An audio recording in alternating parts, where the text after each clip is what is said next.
ഇത് ഈ വീട്ടിൻ്റെ പാത്തിയാണ്. അതായത് ഞാൻ ചെടി നടുന്നതിനോ അല്ലെങ്കിൽ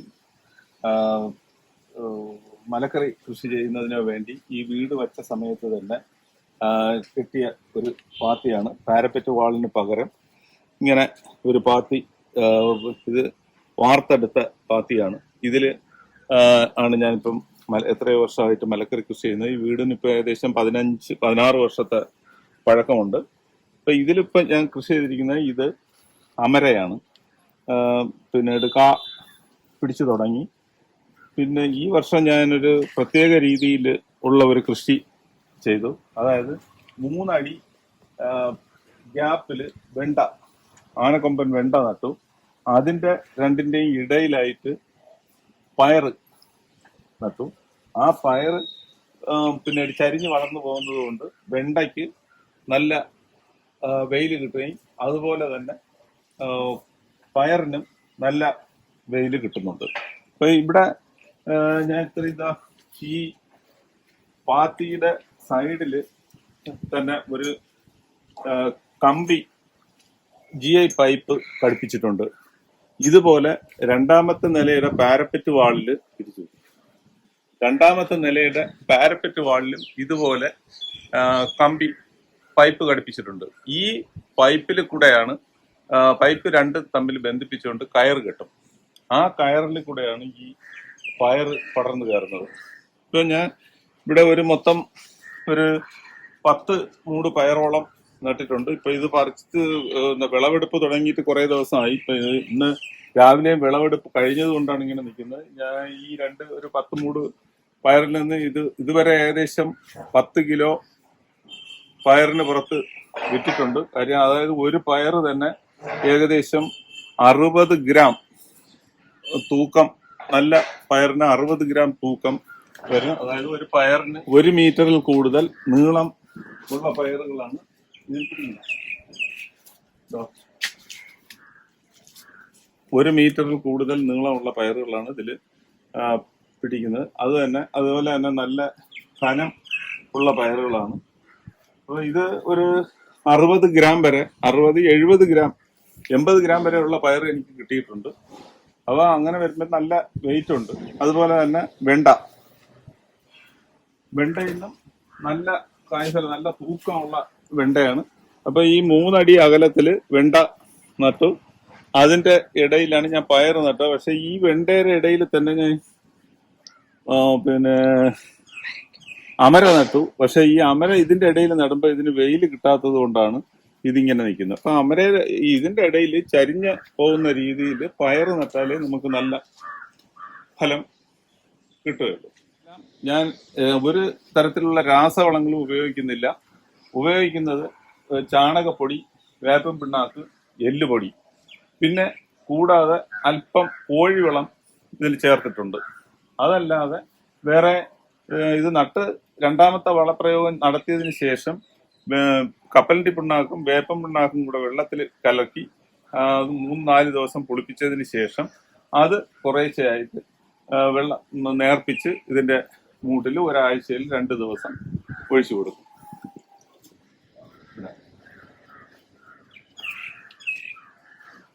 അതുപോലെ തന്നെ ഈ സൈഡിൽ ഞാൻ തക്കാളി ഒരു 3-4 മൂട് തക്കാളി നട്ടിട്ടുണ്ട്. ഇതെല്ലാം തക്കാളി ഏകദേശം പിടിച്ചു തുടങ്ങിയിട്ടുണ്ട്.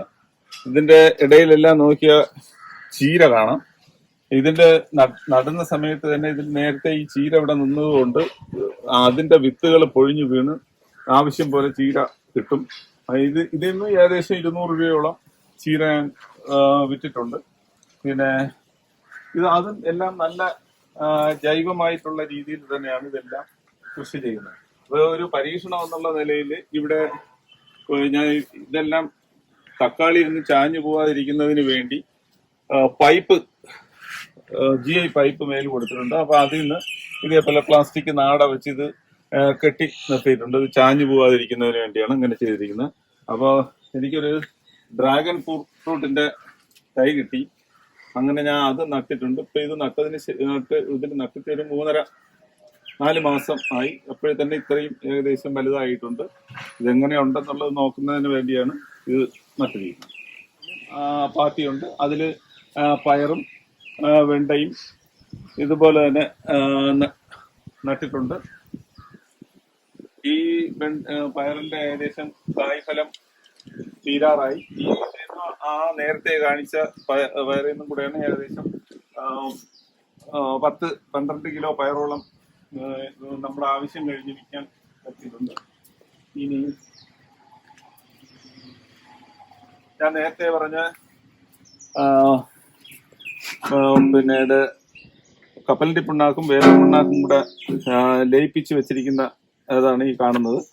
ഇത് ഏകദേശം പിന്നെ ദിവസം ഇന്നിപ്പോ രാവിലെ ഒഴിച്ച് അതിന് ബാക്കി വെള്ളം ഒഴിച്ച് വെച്ചിരിക്കുന്നത്. പിന്നെ ഒരു 4 ദിവസം ഇരുന്ന് കുളിച്ച് വരുമ്പോഴത്തേക്ക് ഇത് വീണ്ടും നമുക്ക് ഒഴിക്കാൻ പറ്റും. ചെറിയ എല്ലാം കാണും, എന്നാലും നല്ല വളമാണ്.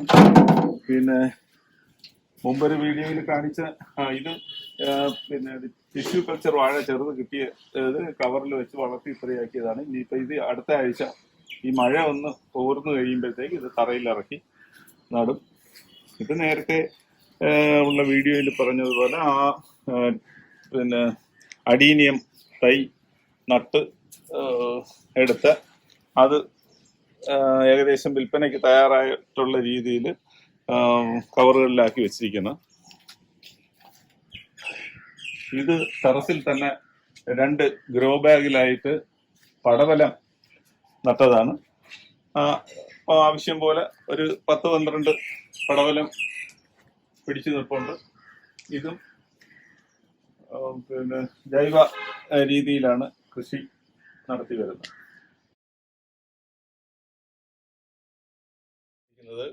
കഴിഞ്ഞ 4 ദിവസത്തെ പയർ വിളവെടുപ്പും 3 ദിവസത്തെ വെണ്ട വിളവെടുപ്പുമാണ്.